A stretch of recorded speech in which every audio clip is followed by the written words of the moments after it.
on this episode of This Week in Tech. I am filling in for Leo Laporte. I'm joined by Brian Brushwood, Martin Sargent, and Tim Stevens. It's a great lineup. We're going to talk about iOS 7, all of the new iPhones, changes coming afoot at Google. We're all going to live forever. What's going on with cyanogen, and much, much more. And RIP BlackBerry, perhaps. All that and more next. Netcasts you love. From people you trust. This is Twit. Bandwidth for This Week in Tech is provided by CacheFly at CacheFly.com. This is This Week in Tech, episode 424, recorded Sunday, September 22nd, 2013. Don't call me your pump buddy ever again. This episode of This Week in Tech is sponsored by Stamps.com. Start using your time more effectively with Stamps.com. Use Stamps.com to buy and print real U.S. postage at the instant you need it, right from your desk. To get a special offer, go to Stamps.com now, click on the microphone, and enter TWIT. That's Stamps.com and enter TWIT. And by Shutterstock.com. With over 28 million high-quality stock photos, illustrations, vectors, and video clips, Shutterstock helps you take your creative projects to the next level. For 25% off your new account, go to Shutterstock.com and use the offer code TWIT9. And by Squarespace, the all-in-one platform that makes it fast and easy to create your own professional website or online portfolio. For a free trial and 20% off, go to squarespace.com and use the offer code TWIT9. And by Carbonite. Whether you have one computer at home or several at your small business, Carbonite backs up your files for you automatically and continually for only $59.99 per year. Try it free at Carbonite.com. No credit card required. Use the offer code TWIT and get 2 bonus months with purchase. This is TWIT episode 424. Leo Laporte is on vacation in Italy, in Venice, or wherever he is now. So the TWIT staff all decided to draw straws, and I lost. So I am Sarah Lane, hosting this episode on a beautiful sunny Sunday. Now, I'm just kidding. We actually have a great studio audience. You can't see them, but they're here. Thanks to everybody who came up to watch the show live with all of us. I have quite a panel on the show today. First, Martin Sargent. Is there anyone else? Yes. We've got, well, we're going to start with you because you're in studio. You're sitting right next to me. In fact, we carpooled up because we do that sort of thing. We do. And boy, did I enjoy it. I did too. Martin Sargent, I don't think that you've been on Twit since we did this about a year ago. It's been about a year ago, and it hasn't gone unnoticed. Thank you very much for the Well, Leo has to go on vacation in order for anyone to want me to do this, and then I ask you because that's what we do. It'll never be Leo and I sitting at the same desk. No, thank you so much. It's so great to be back on Twit. I love doing this show. Always great to be here. Thank you. Absolutely. And, of course, Brian Brushwood, who is a Twit regular, NSFW, plus Frame Rate with Tom Merritt on Mondays. Thanks for joining us, Mr. Schwood. Absolutely. Sorry if I'm all bedraggled. It was a 4 a.m. get up from the airport in Boston and sleep on the plane and land and read the stories and hope you sound like you know what you're talking about kind of day. Yeah. I mean, I'm wearing bachelorette beads from last night. I thought that it would just, illustrate a little bit of what I've been through in the last 12 hours. One of the ladies almost lost an eye. She's fine. But, by the way, I'm not getting married. But, I just thought that they were kind of fun. So, Brian, I'm kind of probably on your level. And see, this is what's great. Between you and me and Martin, we form like one brain. And then the whole rest of the show will be covered by Tim. That's right. Tim Stevens, features editor over at CNET, who's going to try to, sort of bring an adult spin on some of these stories. Somebody who really actually does his research and is writing the stories that we then are reading. Hey, Tim, how are you? I'm great, sir. How are you? Thank you for having me. Well, thanks for being here, of course.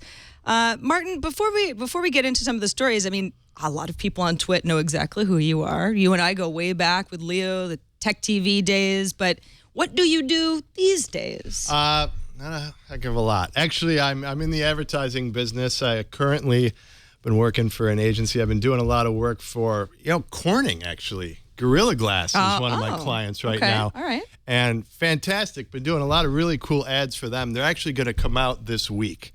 So I want everyone out there to go watch these things. I think you're really going to like them. They're a lot of fun. I think actually one of them has been floated out. If you were to do a YouTube search on Broke Face broke face, I think that you would find it.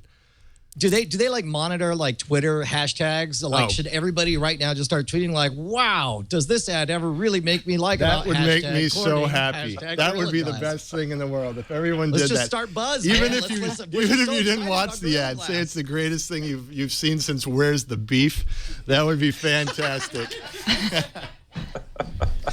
Yeah, no, check it out. And definitely stay tuned for this week because these other ads are going to come out, and I'm really excited about those. So, Well, excellent. Gorilla Glass, that's, I like it. It's nice not to have a scratched up face. Although, right. my iPhone 5 is pretty darn scratched up. I guess we should probably start the show talking about who of us has ordered their new 5S, 5C, anything. I'll start. I ordered a 5S on, I stayed up late Thursday night, 12:01 Pacific time Friday morning, which is basically Thursday night. The Apple Store was supposed to open up and allow me to buy the 5S. Took till about 12:04. I refreshed 400 times in those 3 minutes. Then I get through the whole thing. I said 64 gigs. I want the gold. I'm on Verizon. We're all good. Yep, our data plan is, I'm like, wait a second. I have an unlimited data plan and I don't have that option. What the heck?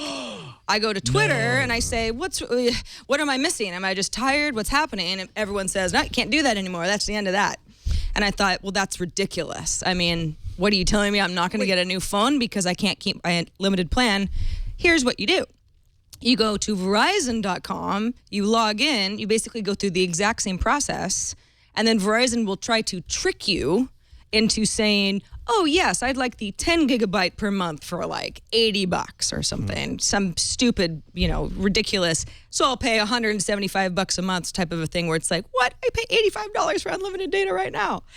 And then you say a bunch of no's and yeses, and finally it'll say, all right, you want your unlimited plan? Fine. All right, do that. But you have no option to do that if you're a Verizon customer through Apple.com store. So Now, by is the that time I figured that out, the freaking 5S Gold 64 gig was like delayed 2 weeks. It happened really quick. Did you still go for the gold? Yeah, I just had to pay $900 for it. did you really want that? Did you even really want That's how this they get phone you. at all? Or would any of you guys who bought this thing, if you weren't in this industry and it was incumbent upon you for your jobs, would you have upgraded to this phone? That's a good question. I mean, it's impossible for me to know because I I would do have. need this for my job, and Leo's paying me that $900 back. But I bought every single iPhone I bought on release day until this cycle. This will be the very first time that I don't upgrade day one and may not upgrade at all. And I'm really Yes. surprised. I was trying to figure out why, and it hit me that that every single iPhone up until this has had a major new aspect to it that I was really excited about. For example, going to 4, you had the Retina display, which was huge. 4S, it was fast enough to add Siri. Going to the 5, of course, you got the bigger display and true 16:9. But then this, it's like it's this vague promises of faster and slightly better photography. Like I can't point to anything that I'm jazzed about, and especially like whatever excitement I had kind of got killed when iOS 7 came out, and all of a sudden my phone felt shiny and new, and so I can't believe it. But this is the first time I'm going to sit one out. Tim, where do you stand on this whole situation? I was lucky enough to have a loaner device from Apple here, so I actually didn't need to pre-order. Oh, wow. So I Fancy. have one here, which is great. I think probably the biggest thing to get excited about here is the fingerprint scanner, which for a lot of people really isn't anything to get that excited about. I use a pin on my phone, and it's very, very, very annoying to have to type that in every time I turn the thing on.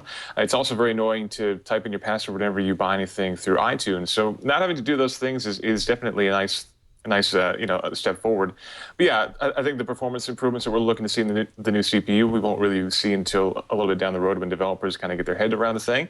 No bigger storage. Gold is nice, but there aren't really that many people who are going to go out and buy a new phone just to get gold. There's definitely a bit of malaise in the market right now. I do think it is a nice step forward, but I can definitely see why some people are kind of sitting this one out, as it were.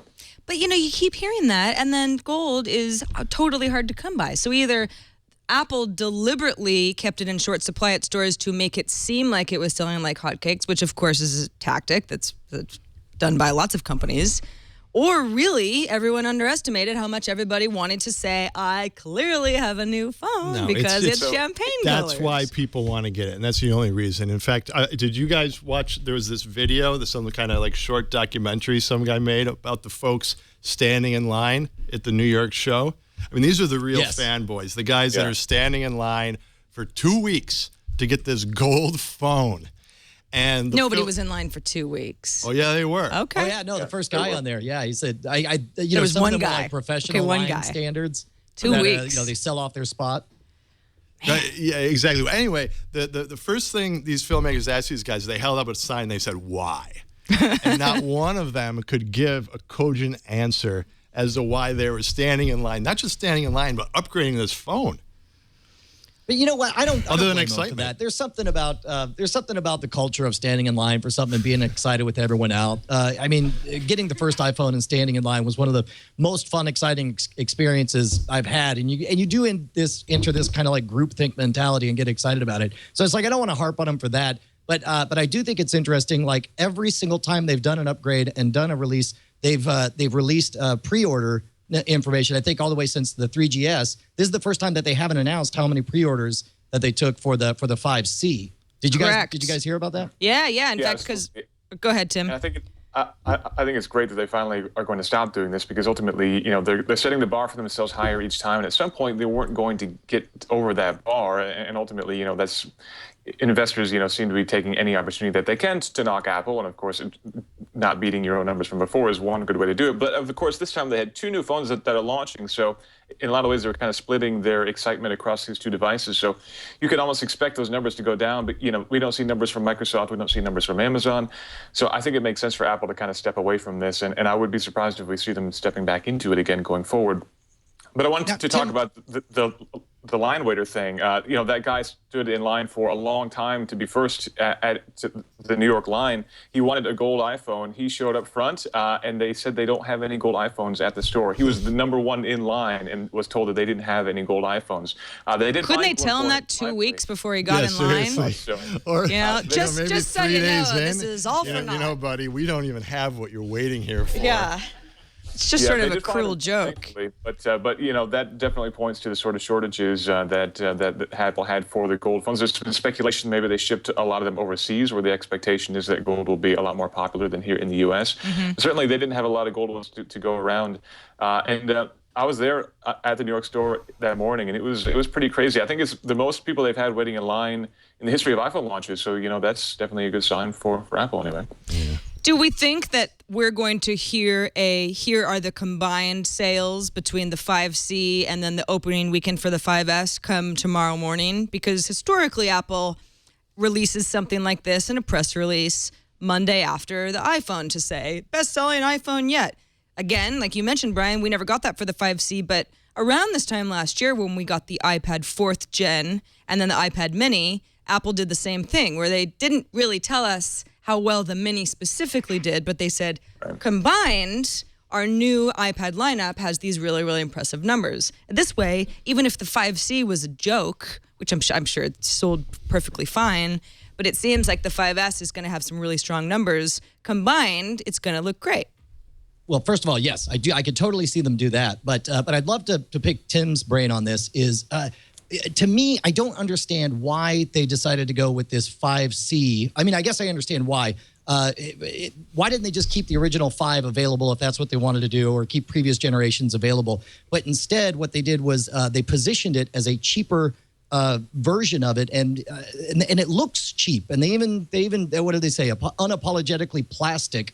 I understand the desire to do this. Whenever a brand establishes dominance as a high-end brand, for example, we'll say Cadillac. Cadillac for almost 100 years was synonymous with you have to be rich in order to buy a Cadillac. And then at some point you top out on your market and you start to get really tempted to cash in your brand to cheaper levels. And so they started making cheap Cadillacs to where now it's like Cadillac doesn't mean anything because anyone can afford a Cadillac and all of a sudden they're not special anymore.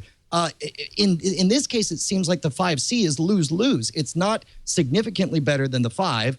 It looks different from it, and it looks like a play school toy, and it's allegedly cheap, but it's not even that cheap. because when you buy it subsidized, it's $99, in which case you end up spending almost $1,000 for it anyway. It's as though they did nothing but cash in their brand value. They reduced the image of the iPhone, and it looks to me like they got nothing out of it except for a short-term payday. I'm kind of pissed about it. Well, keep in mind that Apple never said this was a cheap phone. In fact, Apple has been very pointedly saying that we never tried to make a cheap phone. This is just a different iPhone. So the whole idea of a cheap iPhone was something that ultimately was created by the media, something that we were all expecting to see, and something that Apple ultimately didn't deliver. Whether that's good or bad, some people are optimistic about the phone. Some people, you're obviously a little bit more pessimistic about it, and I can totally understand that. I mean, as far as I'm concerned, this is definitely just a margins game. The iPhone 5 in its original configuration was not a cheap device to manufacture. It's a very complicated chassis with custom pieces of glass that had to be slotted in to fit in the back and the chamfered edges and all that stuff. I mean, it looks really nice, but if you're talking about trying to get your margins up, that's a very difficult thing to do. Molding a piece of polycarbonate and drilling some holes in the bottom is a much easier thing to do if you're wanting to simplify the manufacturing process. In theory, this is a device that they could get cheaper down the road if they want to, and maybe that's the way that they want to go. But it's also a good way for them to differentiate last year's model, which is ultimately what the 5C is, from this year's model even further. I think that adding gold helps out in that regard, but it's even better to basically discontinue the old one and make it look radically different. And that could be a pointer to them going forward and having very different looking models each year. Some people were a bit disappointed by the S Evolution phones looking exactly like the non-S versions, and people, of course, always want to show off that they have the latest and greatest device. And if your phone looks exactly like last year's phone, then that's not a good way to do that. So perhaps this is a pointer to Apple moving forward, having more drastic revisions each year, and they basically kind of push the 5 out of the market to kind of jumpstart that trend going forward. There's a lot of different reasons that they could go for it. I think ultimately you should, check out the 5C. It does feel nicer than you might think it does, despite being plastic. But ultimately, it is a cheaper looking and a cheaper feeling phone than the 5. It just doesn't quite have that level of engineering in it. And so that's why you have to look back at the margins. I think ultimately that's probably why they're doing it. It looks like a Lumia, doesn't it? Yeah, it does. Yeah, it looks like a cheap Lumia, Windows phone. Well, okay, so I guess here's the question. That's not very nice. Lumia phones feel that at all. I think the Lumia phones feel very nice for being polycarbonate, and I think that the 5C feels very nice for being polycarbonate too. I did kind of chuckle a bit at the unapologetically plastic line from Johnny Ive. That was a bit silly in my eye, but I think it is a nice feeling phone in the hand. I'm curious though how it's going to weather. I mean, we saw, of course, the black iPhone 5 get scratched up really easily. Polycarbonate, of course, has a well-earned reputation for being easy to scratch. This is a clear-coated device, so maybe that'll add some durability. But I'm curious what this is going to look like after a couple of months of being thrown in your pocket with your keys. Is it going to kind of get a nice patina to it, or is it just going to look scratched up and cheap and ugly? Yeah, well, I mean, this iPhone 5 I've had for less than a year, and I've never had a case on it, and it is extremely scratched up. And I don't even, it's not like I'm doing anything on purpose. It's just in my purse with my keys and maybe some crumbs. It's never in your purse. It's constantly sitting at when dinner. Sarah Lane's across the dinner table. Come on. The whole time. It's 2013. Cannot What am I put supposed the to phone look you in down. your eyes? That's Does she make weird. that sound when she's texting too? Yes, she does. That's her ringtone. So did okay? So Tim has it. To the point I was asking earlier, is there a single thing that you would show off? Like if we were at a bar and I was like, all right, prove to me, make me want the 5S. What would I you guess show me? besides the fingerprint sensor, which is just kind of cool because it's new.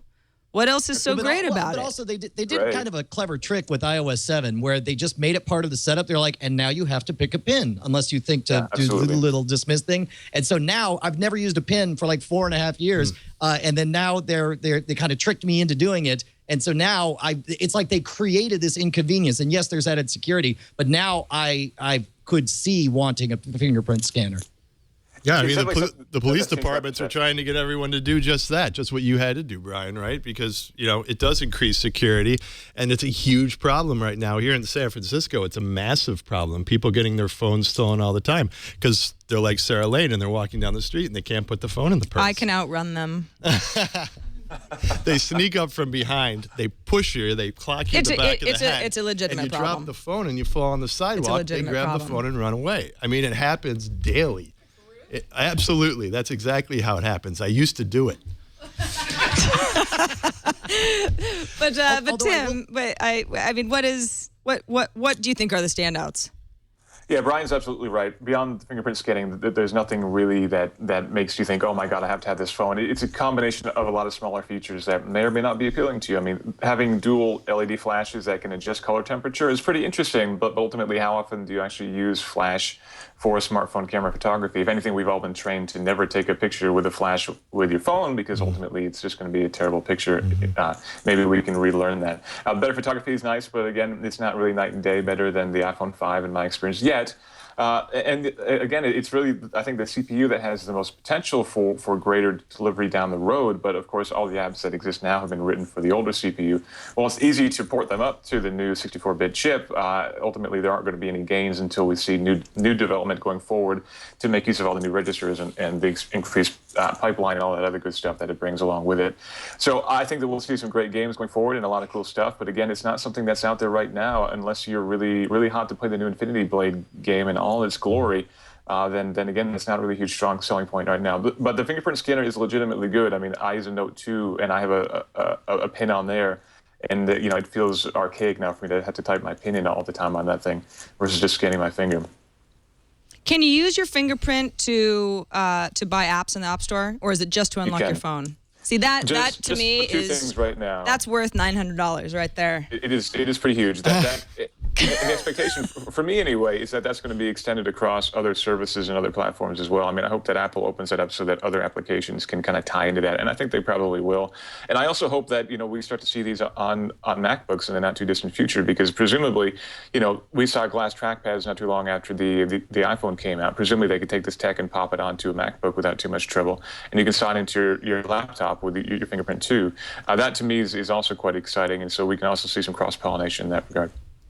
All right. Well, I do want to talk a little bit more about what you brought up, Martin, about safety and the story about New York City. But before we do that, we should take a moment to thank Stamps.com for sponsoring this episode of This Week in Tech. If you're not familiar with Stamps.com, you probably have a guess as to what the business model is. You buy and you print official U.S. postage using your own computer, your own printer. It's very convenient. Who wants to go buy stamps anymore? Stamps.com will send you a digital scale and will automatically calculate exact postage for any letter. Sometimes letters, you put a bunch of stuff in there and all of a sudden you need 2 stamps and then it gets returned and who needs it? Any package, any class of mail. You never have to waste time going to the post office, because sometimes there's something about the post office where it's like people just do not want to be in a rush there. And the way that Murphy's Law works is if you're in a rush, you will be 10 people back at the post office. And you don't want to waste money with some expensive postage meter type of a thing. You just want to use Stamps.com and keep it simple for yourself. For example, if you're a small business, you gotta send stamps out. You want a nice professional look. You don't have to handwrite addresses onto letters and packages. With Stamps.com, you can print your own barcoded postage, return and delivery addresses, all professionally done. You don't have to get it sent out and then buy all this stuff in bulk. You can do it directly onto the envelope.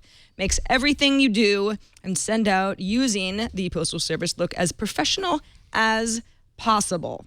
Now, there's a special offer for anybody who's interested and who likes and watches and listens to Twit.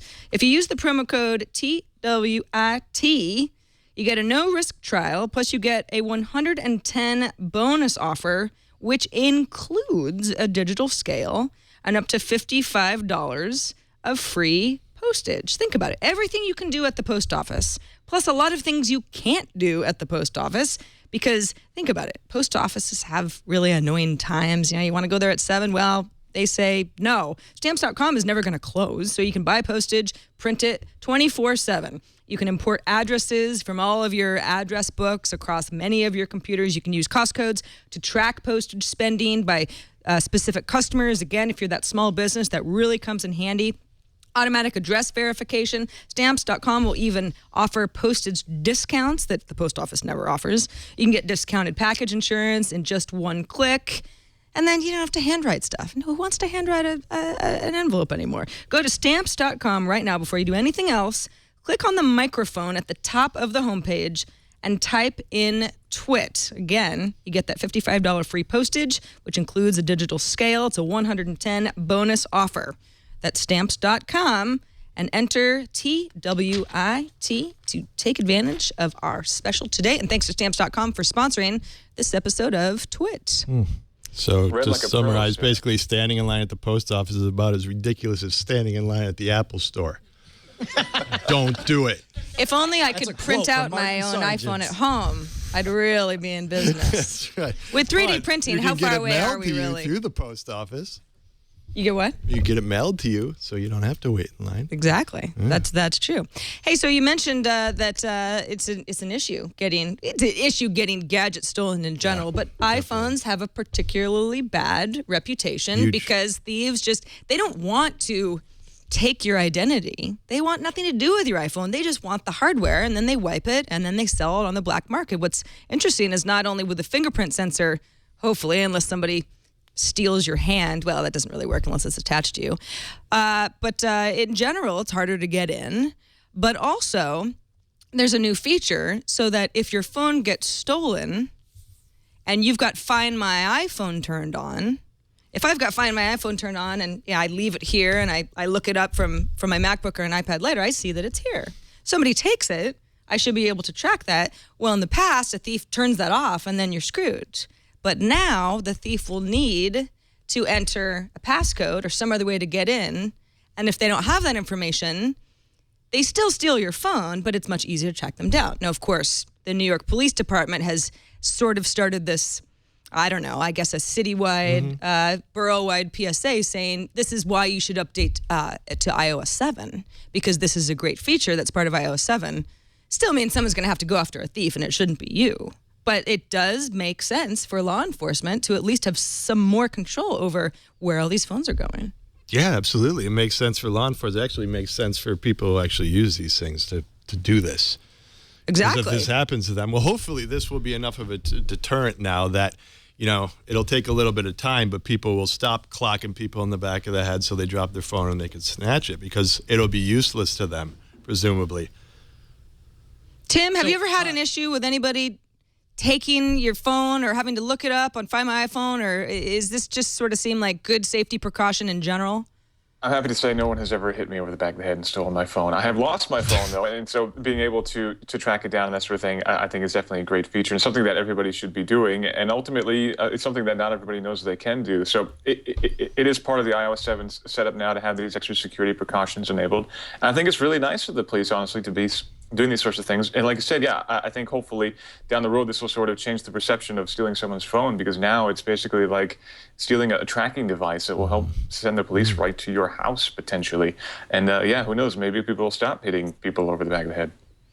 Well, and keep in mind also that, iPhones have, first of all, the same thing that we like about them as a consumer device is a liability. It has a very characteristic look, and thieves know that they'll have a high resale value immediately. But if, as a result, like people are saying, like, government wants to get in your passwords, that's why they want you to upgrade to iOS 7 or whatever. No, these people are just as lazy as you are, and they would like it to make it easier to catch the bad guys. But think about it this way: it's almost as though they're reminding you to get your shots, to get your immunizations, because if enough people upgrade to iOS 7 and take advantage of the security features, all of a sudden the iPhone ceases to be such a tasty treat for the criminals. Exactly. And even if you don't upgrade, you might benefit from kind of a herd immunity where all of a sudden the iPhone is just too much trouble.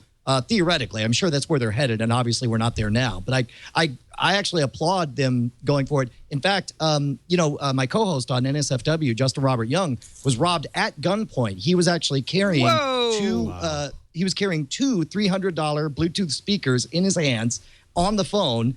So he had $600 in speakers and a phone up to his ear. Guy pulls a gun on him. And he's like, oh, so obviously you want these speakers. And the guy said, no, man, just the phone. And he's like, are you sure? They're really nice speakers. He's like, no, I just want the phone. And then ran off with them. So again, it's like the iPhone has a reputation of being fast and easy to turn around. And anything they could do to stop that, I think, would be a benefit to all consumers. Yeah, Brian, that's an interesting analogy you make to the government trying to get you to get immunizations than the government trying to get you to upgrade this phone. Because people are paranoid about both things. I mean, sort of for different reasons, but, yes, a guy like Alex Jones, he's probably going to be against both of these things because there is this conspiracy theory out there. A lot of people think that fingerprint scanner, this is a way for the government to get your fingerprints. You no longer have to be arrested for them to harvest your fingerprints. Yeah. Does anyone By the feel way, this way? I the mean, chat is alive. Yes, of course. The chat is bubbling up with people saying, like, how long till we hear about someone cutting off a finger to use it to deactivate a phone or whatever?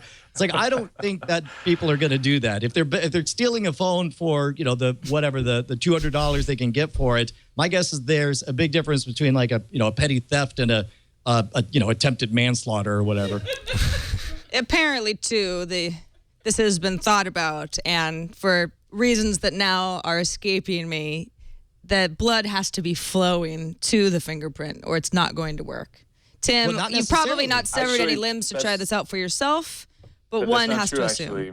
A club has managed to make a 3D print of a finger from no way. captured fingerprints, basically, and unlock a phone that way, which is a pretty typical way of getting past fingerprint sensors. But ultimately, if you think of the level of effort to take someone's fingerprint and to capture it, and then to have the means to actually do a 3D printing, already that's raised the barrier of entry of reselling this thing way beyond the point of like Brian's point, getting your $200 back. It's just not worth it at that point. So even if that is theoretically possible, in no way does that compromise or reduce the value of the security. Boy, the more I hear about 3D printing, the more it just terrifies me. it fascinates. I mean, it's a great thing. baffles but my mind. printing guns, printing fingers. I don't know. Where are we headed? That seems like a hoax. How do they do that? Well, it's not a hoax. I know it's it's not a real hoax, thing. but it's hard to believe. It's hard to wrap your head around. I some don't of want the, it to exist. Some of the possibilities. It's, I know. The Chaos Computer Club, ccc.de, they've been talking about it in chat currently. And it's an old technique that, they used to use it in the old line scanning fingerprint sensors they had to run your finger over, which I actually have in my Lenovo laptop. It worked in those, and it still works here for the new devices, too. Well, on a lighter note, are we all following Tim Cook on Twitter? Apple CEO Tim Cook joined Twitter a couple days ago. He currently stands at 214,925 followers. That's up from, 93 3 days ago, the last time I checked. He has tweeted exactly once. His tweet was, visited retail stores in Palo Alto today. Seeing so many happy customers reminds us of why we do what we do. Then 20 hours ago, he retweeted Conan O'Brien, who said, iOS 7, more like iOS heaven. Hashtag Apple, please send me an iPad. Oh, the long national nightmare is truly over. Finally, we know what Tim Cook is going to do. Seriously. Yeah, really. I'm not going to follow Tim Cook unless Tim Cook follows me. Well, he's not following me either, if it makes you feel any better. But it's interesting to look at the 27 accounts he is following. You've got the App Store, iTunes Music, Nike sits on the board there, iBooks. But then you've got Conan O'Brien, Bill Clinton, the Pope, Duke Basketball, Anderson Drunk Cooper, Jimmy Fallon. I mean, the guy, he likes to laugh. This guy loves his late night. That would be an interesting dinner party. His the people he's following. Now, at one point, Tim Cook was following the rock band Kings of Leon. Oh, no, he still is. Kings of Leon is clearly something that Tim Cook likes to listen to, which is just fine. It just gives... I don't know if I ever thought of Tim Cook as a Kings of Leon guy. Maybe more of a... Hear that, America? Stand down. Put down your pitchforks. He still likes Kings of Leon. Yeah, Kings of Leon, still cool. Tim Cook likes Check them. to see if Federighi's following Journey on Twitter. I'll let you know. Tim Cook, of course, Southern gentleman, went to Duke. Is this a surprise at all? Does he have beef with Twitter? Is that why we should be surprised that he finally jumped on? I don't think it's a surprise so much as it's just sort of weird in this day and age when a very high-profile executive at a company like Apple takes so long to tweet something. He's had an account apparently for a couple of months, but this was his first tweet, and it was retweeted by Federighi, I think, or maybe it was Phil Schiller. It was just sort of like, okay, obviously that's really him. It was sort of proved as a little bit of verification, but I think that's weird, don't you? Yeah, I think it's weird, but whatever. Who cares? Yeah, I don't Who cares? that's about where I stand too. Yeah? Well, all right. Should we talk about iOS 7, or are we all done? I love it. Yeah. Are we done with I yeah? actually really like it. I upgraded the thing, and We were talking about that on the ride up. Yeah, It was I don't really have anything bad to say about I don't have any problem with it. I don't find it in any way offensive. I mean, it's a change. I've been staring at the same desktop on my phone for so many years now, and it's just nice to have this sort of fresh new look on there. And so far, I haven't found anything that I really dislike, except this. This morning, I was woken up and I was, I was terrified. What is this noise in my ear? Well, apparently when you upgrade, be warned about this. Your ring changes, your alarm changes. So yeah, they've got a whole new set of ringtones. It was extremely disconcerting. It was this whole new chorus in my ear that I had no idea what was going on. Do you sleep with your phone up to your ear? No, but it's on the bedstand. It's not that far away. Yeah. You know who doesn't like iOS 7? Dvorak. Well, probably. But you know who's in good company with Dvorak is Miley Cyrus. She does not like iOS 7. She tweeted about it as well.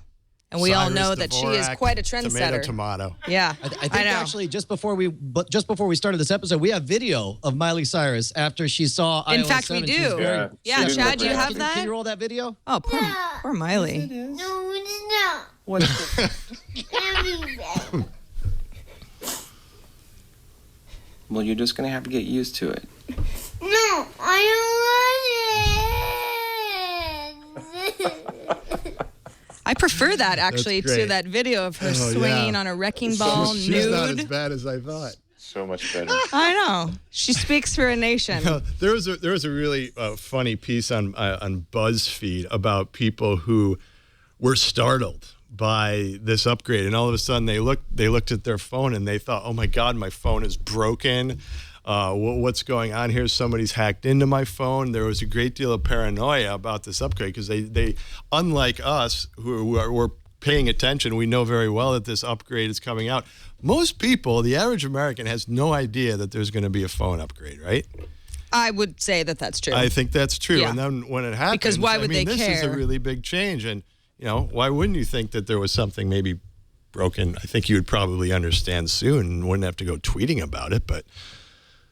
And of course, the ability for Apple to actually push these updates is a fairly new thing. So people, this is the first time a lot of people have seen such a radical change go through. It might have been nice for Apple to do a push notification the day before, like, hey, guys, your phone's going to look a little bit different tomorrow, and you're not getting hacked, honestly. I mean, that's the kind of thing that you would expect, from a financial institution or that kind of thing, if something radical is changing. That might not have been a bad idea. I did want to ask if anybody's noticed any battery life issues. I've heard a lot of complaints. I haven't seen anything myself, but I certainly heard a lot of people talking anecdotally about it anyway. I've heard exactly that. I've heard stories of someone being at 70% and 2 minutes later their battery's dead. Now, I don't know, this is a little early to say this, but I think my battery life is better. Oh, I hope that's true. I mean, I got out of my car fully charged, and I really haven't been using my phone, but I mean, it hasn't moved at all. It seems to be holding a charge longer in the day than before. Maybe I'm just Snapchatting less since iOS 7 came about. I have not noticed any difference in battery life. The only thing I've noticed is, I guess does it when you have groups of icons here? I'm going to put mine on camera here. When you have groups of icons, like how does it determine the color for the background? Does it take that from the background? Because what do you mean? Makes it really hard. Well, it's just everything's gray on mine now because the grouped. Apps, the folders. The backgrounds. Yeah, the folders. Sorry. That's some of us don't host i5 for the iPhone. Yeah, well, they're called folders, Brian. Okay, thanks. but like, there's no way to change that. That's what bums me out. Is I used to really like my background and now I don't. Tom Merritt on TNT said the same thing. We were all sort of saying, okay, iOS 7 first thoughts, and he goes, I really hate these gray folders. I think it has a lot to do with what your background is behind that gray folder, because my background is sort of I don't know if you can see it. You can kind of see it. It's sort of a gray, darkish themed photo of my cat Sam. And I actually think it works pretty well with the gray folders. I mean, they stand out, but they're not crazy. But Akhtar and I were comparing folders on our iPads, and he had kind of this nice background that it was sort of a snowy mountainscape type thing. And the folders were more annoying, I thought, because there was more of a contrast. But yeah, I guess it would be nice to be able to customize the color of your folders, but Apple doesn't like you to have too much control. Yeah, people in the chat are agreeing that now my background looks terrible. Thanks, Obama. I mean, Apple. Obama, yeah. That's Obama for you. But I was expecting, because I saw so many photos and mock-ups of what iOS 7 looked like, and I didn't have a review unit until I chose not to download the beta because I thought, it'll be buggy and who needs it? I'll wait till it's actually released to the public. I thought that the color scheme was just going to throw me off, and I was going to think the whole thing was ugly, and It doesn't bother me a tick. Quite pleasing. I to find the it eye. pleasing as well, but I know not everybody feels that way. Tim, do you find that you get used to it quickly, or do you still think it's sort of neon and awful? The more I use it, the more I get used to it. But it is rather bright and it is rather vibrant. And especially if you have kind of a muted or a simple background that doesn't match the colors of the foreground, obviously at that point things are going to be even more garish. I'm still not a fan of the icons, but ultimately, overall it's still a huge step forward. I think it does look a lot more mature and a lot more simple and a lot more sophisticated than the last version of iOS for sure. But I do wish you had some color customization options to be able to choose some templates or choose some colors for menus and colors for backgrounds and folders and that kind of thing. I think that would appease a lot of folks. And ultimately, it's the kind of thing that you can do in OS 10, and obviously in Windows you can do it too. So why not in iOS? In terms of usability, you think it's an improvement, not just looks. You're right, the icons are a little garish, but you tap, you swipe, you swoosh, something fun's bound to happen. Leo. Yeah, it is. It is definitely much more fun to use. Seriously, I'm going to open up a menu or something. Whoa! Leo has been a very vocal opposition to the swiping and the swooshing. He says it makes him feel like he's on a boat and he's out on the open seas and he's sick. He's drunk. Get that man some Dramamine. I don't know. I mean, I'll tell you what. I would upgrade to OS 7 just for the whatever this thing is. What's i5? What's it called? Great question. Control Center, no. Control Center. There we go. The Control Center, and the fact that they finally, they built in a flashlight on there, super valuable, and the brightness you can fix. It is great. Super easy. All of that has been astonishingly intuitive, and the fact that you're only one swipe away from going into airplane mode or whatever. I love the hell out of it. I think it's that part's really good. Everything else is just difficult to just find. Everything's just a little bit different. There's a couple of times, especially on maps, where you have to go through a couple of extra clicks or swipes and nothing's where you left it. But I mean, that's just me being an old man. So again, who cares? Brian, how'd you do that? Yeah, see, okay. No, this is actually the point I'm about to make is that you have to like aggressively swipe up. If you just swipe up, nothing will happen. You have to be like aggressively swipe up to get that Control Center. I feel like I'm starting a lawnmower. Yeah. You just gotta. I think it seems like you gotta make sure to start it from below where the screen is. It's gotta touch the very edge of the screen. As look at that. You didn't even know what you had. You were just sitting there, a gold mine. What's all this? Amazing, right? See, more fun. You can toggle your Bluetooth all day long now. Ooh, there's a moon and a plane.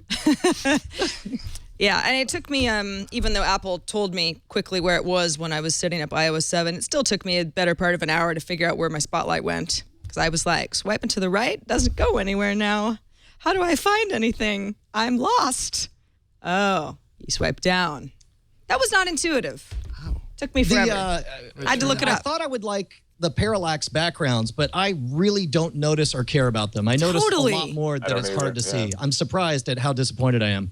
Well, I mean, are you disappointed, or are you just never going to think about it again? What? No, I wanted to be blown away by it, but instead the effect was so small. And I don't know if that's a saving processor thing or what, but it's subtler than I had hoped it would be, and as a result, I don't really dig it. I don't really. I feel like it's just not at all something that I am impressed by. What's weird too is that, okay, well, you've got people who say a little too much swooshing and animation going on here in iOS 7. So you go into your settings area. If you go into settings, I think it's general, and then down at accessibility, you've got a new option to, is that where it is? No, not accessibility. Well, I don't know. It's in there somewhere. You have some sort of an option to turn off some of the motion in iOS 7. I thought, oh, that's cool. All right, let's do that. And it doesn't really change anything. The only thing it does is turn off the parallax effects, which I think is not even the part that bothers people the most. What am I doing wrong here? What do you mean? All right. Is this a portion of the show where we all just play with our phones? It's Christmas. I'm trying to get back to There you Brian's secret place. Oh, there you go. There you go. You found Wait, it. but you didn't show me how. Tim, is there any other big feature that we haven't touched on for iOS 7? Something that maybe you know to be excited about, but I'm too dumb? Nope. I think we've pretty much covered everything at this point. No more Easter eggs. By the way, it is an accessibility. It's accessibility and then reduced motion, which is now off. If I say, yeah, let's turn that on, it'll say reduce the motion of the user interface, including the parallax effect of icons and alerts. Okay, that sounds good. But all I can figure out that it does is specifically only turn off the parallax effects. So you're still getting all the swooshing. Reduced motion is on. Look, I'm still swooshing around. It's all the same. So I don't know. All right. I feel like we've appled this whole thing. Yeah. I concur. We're down to the core, people. No more. No more from Apple. This is an Apple free zone after this. It's probably a good time to take a little break and thank Shutterstock.com for sponsoring this episode of This Week in Tech. Ozzy the dog loves Shutterstock. You know why? Because you can type in, let's say, pictures of, you could type in Papillon, which is the breed of dog that he is. Very specific. Or just dog, as Chad was all set up to do before I threw him off. Papillon is spelled with 2 L's. It's a French word, Chad, by the way. But the neat thing about... That's just mean. You know Chad's dyslexic. You teasing him? What is this? Yeah, I'm not even going to try that. Didn't actually know that. All of a sudden, this has turned into some dark comedy. But at Shutterstock.com, you can find the perfect image or video for your next creative project. You see, we're looking at all these great images of dogs. Well, you can search something as simple as dogs, or let's say you're putting together a new website or some sort of advertisement or putting together a video, whatever, any type of creative project. And maybe you need not just a picture of a dog, but a picture of a dog that also, has some sort of an incorporation of yellow into that because you're going to make it your banner for your new review site, or I don't know what that kind of site would be, but you get the idea. Any type of project you can choose from over 28 million high-quality stock photos, illustrations, vectors, and video clips. What's cool about it is that not only is there a huge variety of the kind of images and videos that you'll find on Shutterstock, but the contributors are professional photographers. This is not like some guy who's just mocking up some stuff and hoping to get a few bucks from Shutterstock. This is really, really high quality stuff. And 10,000 images are added every day. Every day. I mean, think about how many new images you would have just per week if you had an account. There's always something new every time you go. Flexible pricing at Shutterstock, so depending on what you're looking for, you can do individual image packs or a monthly subscription. If that's the kind of deal that you're looking for, you can download 25 images per day with a standard subscription. So just starting off, I mean, that's a lot of content to work with. And you can download any image in any size, and you're just paying one price. So if there's something that you like, you feel like, wow, I can use this in a few different places, you don't have to pay for it over and over again. For anybody who may be familiar with how Facebook ads can look pretty unprofessional, Shutterstock recently partnered with Facebook. They're now providing advertising customers free access to Shutterstock images through Facebook's ad creation tool. The goal is, let's make some of this stuff look more professional. If you're the kind of person who's thinking about your own Facebook ads or maybe using them and you think that your traction could be greatly improved, and this is going to be what Shutterstock is helping you with. Great resource for local businesses that want professional-looking ads. Now, if you're interested in Shutterstock.com, you don't need a credit card to try it out. You can try Shutterstock right now, sign up for a free account, start using Shutterstock to help imagine what your next project could look like. Start saving some images to a Lightbox to review later. When you decide to purchase, use the offer code TWIT9. So that's TWIT and the number 9. And new accounts will receive 25% off any package. It's a great deal. Shutterstock.com, and for 25% off new accounts, use the offer code TWIT9. And thanks to Shutterstock for their continued support of This Week in Tech. You know, Chad, this is probably a good time to look over the last week of Twit the network, not Twit the show, because, well, we just like to confuse people that way. It's a show and a network. What else has been going on in the Twit universe? This Week in Tech. Previously on Twit. This Week in Enterprise Tech. The FBI secretly took control of Freedom Hosting on July 12th, and they used those servers to distribute malware onto computers that were connecting to Freedom Hosting servers. This Week in Google. I got my Nexus 7 LTE, and I was so happy. And all your dreams came true, right, Jeff? No! Here we go. I got a tweet from Verizon saying it's not part of our lineup and can't be activated. So today, I wrote and sent a formal complaint to the Federal Communications Commission saying, go after them, bastards. GizWiz. This is a tool that you use to start campfires. I mean, nothing could possibly go wrong with this, right? No. I mean, oh gosh. Okay. Twit. This place used to be a drugstore. Is that our new tagline at Twit? I've never heard that before. Do we say that every week? No, that's Jim Culler. He comes up with those on the fly. Oh my God! That's, this did used to be a drugstore. We're sitting in an old drugstore right now. A former drugstore. It was I don't know how old Tully's it was. Drugs. Tully's Drugstore. Tully's? Tully's. Not Tuttles? What happened to Tully? I don't, Died. he's gone. Tully's. He's actually in the basement. Did I see? Tully heaven. It looked like when you were demonstrating that fire starting thing. I thought I saw an envelope with my logo on it. What was that about? So what I was doing is I was burning things that I would be. Oh, I see. You'd normally catch on fire, and so one of them was an old photo of me that I wanted to burn, like old memories, and the other one was Brian Brushwood. You're a fire eater, so I thought that's why you were there. To your stuff. I wasn't setting fire to you. I was setting your fire eater. It was kind of stretch. Is all I had on my desk. As Mooncat in the chat says, keep digging, Chad. You're doing great. Yeah. Oh, great network we have. I loved that. If you haven't seen the Jeff Jarvis rant on last week's This Week in Google, well, I don't think he was laughing. He was pretty fired up, but it's a good one. It's a good one. I love it when Jeff gets fired up. You? Love it. Yeah, it's one of your favorite things. Fire. You should do that with him. He's on fire too. Second only to Steve Gibson when he goes on a security rant. Oh, don't get me started on Gibson and his security. Love him. Love that guy. Shields up. Shields up. Hey, should we talk about Google flattening its logo? Everybody wants to go flat. Got rid of some drop shadows in the Google logo. Martin, what do you think? Is it the wave of the future? I didn't notice anything. No, seriously, I didn't. And I supposedly there were some changes on there. When I looked at the Google homepage, I did not see any changes. So I don't know what I'm missing here. Well, look, I mean, we can look at the logo. It's not going to look drastically different, but this is weird. The next generation of Google.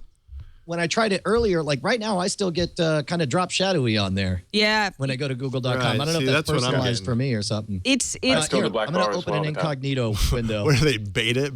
Putting this in. Well, I think it's some sort of a rollout because I actually don't have it either. And I still have the black bar, which is another thing that's going away for anybody who spends a lot of time in Gmail. Maybe you use Google Drive, you're on Google+. You've got your top black bar that has the nice, easy links to Sarah Lane, my Google profile, Maps, YouTube, Gmail, Calendar, etc. Using those all the time. I mean, the navigation is very, very important, but never really liked the black bar. Not a huge fan of the black bar. And apparently, eventually, some people already have it. I know Tom. What's weird is downstairs I tried it and it worked, but now upstairs I wonder if it's the kind of thing they're just rolling it out to some servers and it's just taking time for something to cache or whatever. Yeah, but when I tried it before, it looked. I'm sorry. Go ahead. Oh, it's okay. When we were live on TNT, I guess it was Friday, in the middle of the show, Jason Howell was like, oh, look, it just updated for me. And, we're sitting right next to each other, and I can't get it to work on any of my Google accounts, and I have a few of them. But it is an improvement. I mean, goodbye, black bar. And now you've got a nice little, looks like a little grid. Click on it, and then you've got some other options. I don't know if you can, if we can pull up what we're all going to enjoy. So 4 out of 4 of us don't have this working.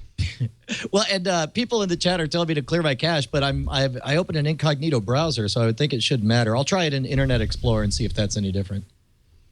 Well, maybe before the show is over. Yeah. So all right. So this is what it's going to look like when we all get upgraded. So no more black bar. Now you've got a nice little. It's a little. They call it an app tray. An app tray, yeah. You click on it, and then you get all your good stuff. The branding looks better. It looks cleaner overall. I mean, I have to say, there are certain Google services I use more than others, but sure, I always have several Google, not just that I'm using the Chrome browser, but I mean, I've got several Gmail accounts. Everything that I do for Twit goes through Google. So, I mean, this is an experience that I live in constantly, all day, every day. So the improvements like this are welcome from me. What is up with flat being so awesome now? Like, is this have something to do, like we hated 3D TVs, so now everyone's just like, don't even look 3D. Everyone be flats. It's more of a mobile thing. I don't find it all that more attractive. Smaller displays, that they kind of get rid of a lot of that detail, and it just sort of looks messy. So when you have something with bevels on it or shadows, it just makes the image look muddier when you make it smaller. So as we have smaller displays on phones, our logos are getting cleaner. But of course, while that's happening, our displays are getting high resolution, which enables us to have bevels and shadows and things like that too. So probably in 2 or 3 years, suddenly we'll have a lot of new logos with a lot of bevels and shadows and probably some blingy effects too, just to keep it exciting. It'll probably be a cyclical thing. Yeah, this is exciting. It's exciting stuff. Well, what is exciting is the concept that Google may help us just live a lot longer. Have you heard about this? The new company, Calico? This is very exciting, potentially. Emphasis on potentially, because we don't know a whole lot about a new company called Calico, this is not just Google investing in some company. This is actually Google announcing a new company called Calico. It's going to focus on health and well-being, and focus particularly on aging and associated diseases with aging. Arthur D. Levinson, chairman and former CEO of Genentech, chairman of Apple, will be a chief executive officer. He's also a founding investor in Calico. And Larry Page, Google CEO, had a statement about it. And I mean, these Google guys, you take them seriously because they really do like to put a lot of effort into stuff that goes against the idea of, search and advertising through money. He says, illness and aging affect all of our families. With some longer-term moonshot thinking around healthcare and biotechnology, I believe we can improve millions of lives. Then he talks up Art. He says, it's impossible to imagine anyone better than Art, one of the leading scientists, entrepreneurs, and CEOs of our generation, to take this new venture forward. What I thought was really interesting. Go ahead. Was, I'm sorry, I didn't mean to cut you off. No, it's fine. But he specifically mentions in there that look, we're not trying to cure cancer here. Not because cancer doesn't need to be cured, but because if you do cure cancer, you live maybe 3 more years. We're going for solutions that'll get you 20, 40, 100 more years. And in fact, I think they even said that, like, for folks who are younger than 20 years old, they want to see them living 100 extra years through these initiatives. Yeah, I mean, which is super ambitious. It's great. With that cancer thing, he said we think of solving cancer as this huge thing. ... I'm cutting to the end here. It's not as big as of an advance as you might think. And the thinking of this is, well, that doesn't make any sense. I mean, of course, if you cure cancer, that's a huge thing. A lot of people suffer from cancer. But his point is, when people get cancer, they usually, that takes 3 years off their life, whatever the average is. Hopefully a lot, they live a lot longer than that. But he's talking about making people live for decades longer. Mm-hmm. Well, and there's a lot to do because, when people die of old age, maybe they die of a heart failure, but then they open them up and there's like 12 other systems that are just about to go. So, I mean, it's ambitious, but they're talking about everything from nanobots that repair DNA to what is it, planarian flatworms is the comparison, because planarian worms are able to repair their own cells. So let's all be like worms. So let's cut to the chase here. Is this going to help us? Yeah. Guys, like, we're probably pretty much all around the same age, within plus or minus 10 years. I don't know. Is it going to help us, or do you have to? Doing great, Martin. Just keep digging. Everything's awesome. How many of you did I just offend? But no, is it gonna help us, or is it our kids who this is gonna help? Well, I don't know. I think I'm lucky to get to 90 as it is. It's like, do I really want to be 90 for another 20 years? Do I want to be look awful? I'm going to be mad about everything. Well, and keep in mind, I know I'm already a cranky old man. Yeah. I mean, as far as helping us, I mean, that's Kurzweil's whole thing, right? Where he talks about in his book, The Singularity is Near, that it doesn't matter how old you are now, as long as the technology outpaces your aging, that you'll be okay. So all you got to do is stay alive long enough to the point where the technology makes it possible to pretty much live forever, which I think is a bit rosy, but I'm excited he's trying, and I'm excited that that more advances are coming as a result. Yeah, I guess the really big deal is there's going to be a lot more money behind this. It is hard to get a lot of money behind, awful diseases or a lot of healthcare things. I mean, there's just not that much money. But this is, we're talking about some huge people here. We're talking about some multi-billion-dollar companies. Hopefully, a huge amount of money will now be put into healthcare, and a company like Google that just so innovative, so revolutionary of so many different things. It's going to revolutionize the way we live. Tim, do you think that, is Google kind of the only company that could make this sort of a claim, and everybody, we're all sitting here going, well, this is amazing. We're all going to live a lot longer without really any information of how that's going to happen. Google. Well, by having that tied to Genentech, I mean, that definitely means, that gives them a lot of good tidings or a lot of potential. Genentech kind of pioneered the idea of biotechnology, and they were one of the first to replicate human DNA in viruses, basically, which is, a very common thing now. It's, the fundamentals of biotechnology came from Genentech. So if we get the same kind of results from this new company, Calico, that Genentech basically brought to that industry, then yeah, it could absolutely be huge repercussions. But ultimately, Genentech did a lot of that stuff back in the 70s, and it's just sort of coming to fruition now. So if we see the same pace of innovation, we're probably decades away from seeing anything truly concrete come out of this. But ultimately, yeah, I mean, this is a very kind of nebulous issue that they're working on, the idea of stopping or fixing aging, as it were. And Google, they're willing to throw money at cool things through the Google Ventures venture and through other ventures as well. And it's exciting to see what they might get out of this. I don't think we'll probably hear anything out of this company, though, for at least 5 years. They just want us to live longer so they can get more of our money. Yeah. Well, yeah. They want Good. to live longer. Live longer too. That's fine. Well, something that actually has happened, this is not a potential, it's a real deal, is Google buying Bump, the Bump app. Bump has been around a long time. In fact, it was one of the very first, at the first iPhone launch, it was one of the I forgot about small handful of apps that were available. And the idea is that you bump phones or devices together, obviously, that are running the app. It is actually, it would work between a phone and an iPad, for example, to bump information. It was a great idea when it first started because we were all like, that's so cool. It's like magic. Now it's kind of like, why do you want to touch somebody else's phone? Can't you just wirelessly transfer it without bumping it? However, it is very cool technology. I mean, there's bump contacts, there's you can bump photos, images, variety of files back and forth. If you think about the Google Wallet announcement this week about making it easier to exchange money from one person to another, you can imagine the other sorts of things you might be able to be exchanging via Bump in the near future. Yeah, exactly. Because it's not so much that it... Audience got to laugh. It went right over my head. The audience has a weird mind. Thank you, that one person who got the joke. I didn't get it myself. Okay. It's not so much that you actually have to collide with another device. It's Bump being able to tell that two phones are in general vicinity and then be able to kind of use the gyroscope effect of both phones in order to say, oh, this phone is trying to send information to that phone, and the app is smart enough to know that you're together. So can people pick my pocket by bumping my phone now? I don't doubt they'll do something cool with it, but right now, let's ask the chat. Chat, how many of you guys use Bump? Anyone use Bump in the chat? Get ready for the flood in 3, 2, chat room, 1. Speak. No. There's 1 no, 2 no's, 3. Oh, here we go. Nope. There's a lot of. Well, Brian, that was a leading question. Yeah, it was a loaded question. That's right. Somebody said Samsung. That's close enough. Leading the witness. All right. It's true, though. Leo and I talk about every time the Bump app comes out with some new cool feature, we talk about it on our iPad today, and we both go, this is so cool, and we never use it.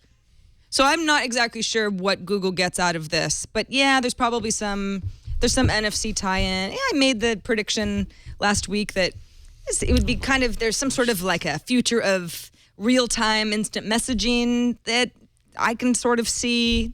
Haven't really thought that one through too well yet, but yes, apparently it's how much did Google pay for it? We don't know exactly. Sure, sources say this was not necessarily like a huge exit for the folks at Bump, but not just an acqui-hire as well. So according to people who are familiar with these matters, it's not so much that Google said, oh, well, this app is crap, but there are a lot of smart people, let's just hire them. Didn't specify an exact sale price, but somewhere to the tune of $35 million. So in all these billion-dollar acquisitions these days, I guess $35 million doesn't seem like a whole lot anymore. But again, Bump has been around for a while. Let's start using it. Yeah. So you and me make a point of using it. We'll be bump buddies. That's how our lives are going to be extended. There you go. Somehow. Calico Bump. Please never call me your bump buddy again. I really love that. Didn't sit right. I figured you'd come back to that one. Should we talk about, Brian, I'm going to have to lean on you for this because I am just not world's biggest gamer, and I don't know how fired up I can get about Valve CEO Gabe Newell saying that Linux is the future of gaming, but can you start us off here? Well, here's why is first of all, in full disclosure, I'm a pretty hardcore PC gamer, and if I play an immersive game, it's almost never on a console. It's almost always on the PC. Steam is the world's largest gaming platform. If you total up all the Steam users there are, it's bigger than Xbox, bigger than PS3, bigger than any of them. But it's quiet and it doesn't get a lot of press. They've talked for a while about creating a Steam box of sorts that's not going to be an actual console, but it's going to be a platform. They said they will come out with their own, but it's going to be a platform that anyone can make this Linux box that will be a unified experience. Last year or the year before, they rolled out what they called their big picture mode, which is basically the same way to access the games that you already have, except for in a console-friendly environment, so you can use a gamepad to get around. Specifically at this Linux event, he made a big deal about talking about how Linux was the future of gaming for all the reasons that Linux has always been a popular alternative OS. And so people are wondering if this next week we're going to see the announcement of the Steam Box, which would be huge, especially because if Valve's in an announcing mood, I mean, I don't know, Half-Life 3 might be fun to hear about if that came along too, but that's not speculated at all. It's going to happen someday. Yeah, sooner or later.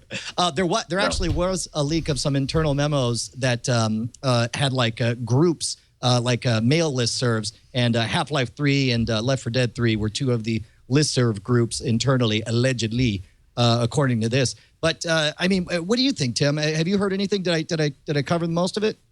Yeah, absolutely.